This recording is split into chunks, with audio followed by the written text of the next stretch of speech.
We are going to be reading, listening, and analyzing Act 1, Scene 4 of Romeo and Juliet using myshakespeare.com. Now, to remind you what happened in Act 1, Scene 1, there was a big street fight, and now we've got a big party. But only the Capulets are involved. It's a Capulet party. Only the Capulets and their friends are invited. Mercutio is invited because his family is friends with the Capulets. But Romeo, Benvolio, and some of their buddies are going to sneak into the party. Benvolio wants Romeo to check out some other girls and compare them to Rosaline. Romeo wants to check out Rosaline. So let's see how they get into the party. What? Shall this speech be spoke for our excuse? Or shall we on without apology? The date is out of such prolixity. We'll have no Cupid hoodwinked with a scarf, bearing a Tartar's painted bow of lath, scaring the ladies like a crow-keeper. But let them measure us by what they will. We'll measure them a measure and be gone. Give me a torch. I am not for this ambling. Being but heavy, I will bear the light. Nay, gentle Romeo, we must have you dance. Not I, believe me. You have dancing shoes with nimble soles. I have a soul of lead so stakes me to the ground I cannot move. You are a lover. Borrow Cupid's wings and soar with them above the common bound.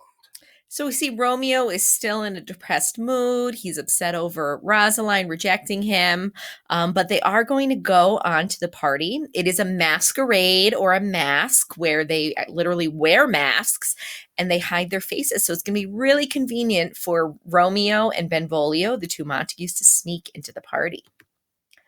I am too sore and pierced with his shaft to soar with his light feathers, and so bound I cannot bound a pitch above dull woe.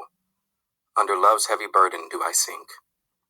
Into seeking it should you burden love, too great oppression for a tender thing. Is love a tender thing? It is too rough, too rude, too boisterous, and it pricks like thorn. If love be rough with you, be rough with love. Prick love for pricking, and you beat love down. Give me a case to put my visage in, a visor for a visor. What care I what curious eye doth quote deformities? Here are the beetle brows shall blush for me. Come, knock and enter, and no sooner in, but every man betake him to his legs. A torch for me. Let wantons light of heart tickle the senseless rushes with their heels. For I am proverbed with a grandsire phrase, I'll be a candle holder and look on. The game was ne'er so fair, and I am done. Tut duns the mouse, the constable's own word. If thou art done, we'll draw thee from the mire of this irreverenced love, wherein thou stick'st up to the ears. Come, we burn daylight, ho! Nay, that's not so. I mean, sir, in delay we waste our lights in vain, like lamps by day. Take our good meaning, for our judgment sits 5 times in that air once in our 5 wits. And we mean well in going to this mask, but 'tis no wit to go.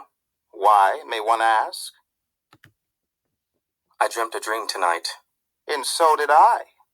Well, what was yours? That dreamers often lie.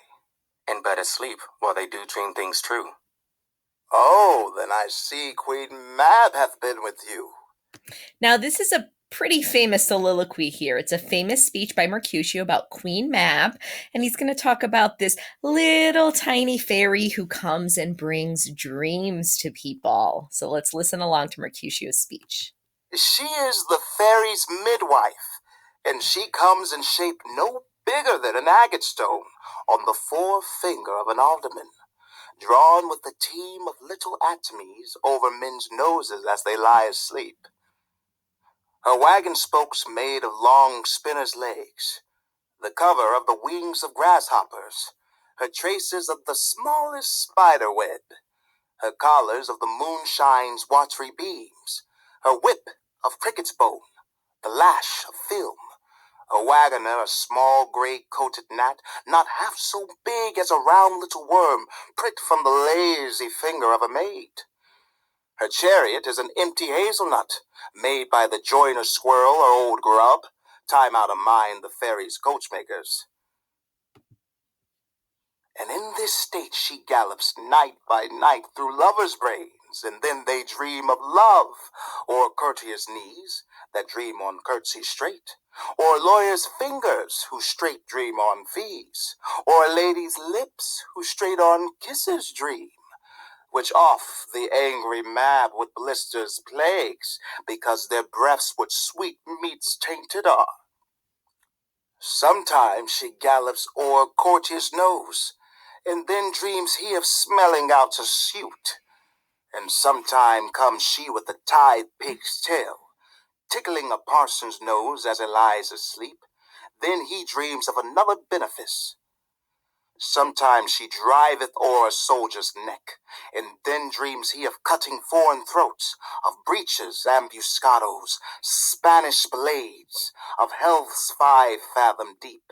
And then anon drums in his ear, at which he starts and wakes, and being thus frighted, swears a prayer or two and sleeps again. This is that very mab that plaits the manes of horses in the night, and bakes the elf locks in foul sluttish hairs, which once untangled much misfortune bodes. This is the hag, when maids lie on their backs, that presses them and learns them first to bear, making them women of good carriage. This is she. Peace, peace, Mercutio, peace. Thou talk'st of nothing. True, I talk of dreams, which are the children of an idle brain, begot of nothing but vain fantasy, which is as thin of substance as the air, and more inconstant than the wind who woos even now the frozen bosom of the north, and, being angered, puffs away from thence, turning his face to the dew-dropping south. This wind you talk of blows us from ourselves. Supper is done, and we shall come too late.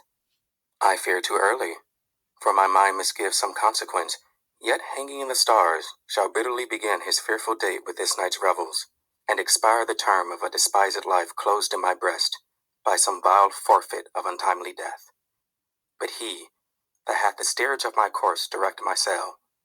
On, lusty gentlemen. Strike drum. So at the end here, we have Romeo. He's got a bad feeling. We've got some foreshadowing here. His mind misgives some consequence, yet hanging in the stars. So something in his fate is coming about. Shall bitterly begin his fearful date with this night's revels and expire the term of a despised life closed in my breath. So he thinks something that happens tonight at the revels, at the party, will end his life by untimely death. Okay, so he has a feeling something that's going to happen is going to cause him to die. Guess what? Tonight he's going to meet Juliet. All right. So again, there's a character interview between Romeo and Mercutio. Take a look at that. But thanks for listening. And we will soon move on to Act 1, Scene 5.